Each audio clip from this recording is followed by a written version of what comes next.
people? Smitty at the shop. Just pulled in a 2020 Ford Ranger. This one's only got about 5,000 miles on it. It was just purchased. And this gentleman brought me a Mishimoto catch can for the PCV system. So we're going to go ahead and throw that on real quick. I'm not going to weigh in either way on how I feel about catch cans and are they worth it, are they not worth it. Doesn't really matter. Customer wants a catch can. Customer's getting a catch can. All right, let's see what we got. All right, so the little Ranger's got a 2.3 liter 4-cylinder flavor. And I'm going to start on the top. We're going to disconnect this plastic shroud, and the catch can is going to go right in this area right here.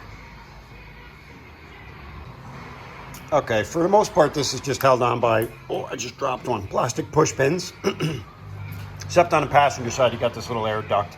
Got a couple of Torx head screws we're going to pull off of there. The catch can mount, I believe, is going to mimic that just on that side. Maybe then in that general direction there.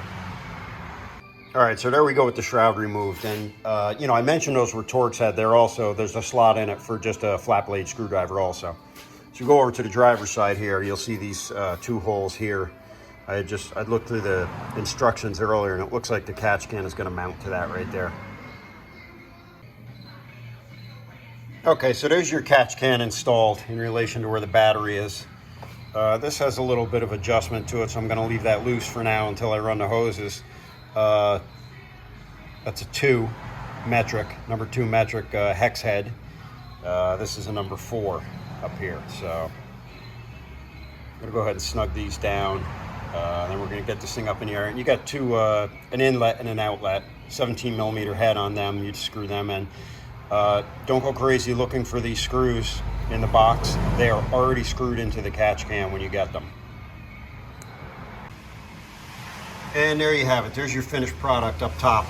Again, the right angled hose is your inlet. Straight one is your outlet. I kind of let the hoses dictate the direction, you know, the position of the can. And then I just snug down those 3 Allen screws. And we've basically, you got them zip tied there. And then we run them down into the wheel well, down to where those fittings are going to go. I've already disconnected the factory fittings, and I'll show you how to connect those hoses and connectors down below. Okay, driver's side front wheel well. I have the tire off. You could probably fight around it, but why would you? We're going to take this flap off here. It's got these little plastic screw grommet things. And pull that off and get that out of the way. All right, so we got both our hoses run. The one I marked I is the inlet, which is the right, it's got a right angle on the top portion of the hose. And that goes all the way in. Let's see if we can get in there. And that goes all the way in there to that fitting right there. That red colored fitting. Said the colorblind guy. You just snap that on there.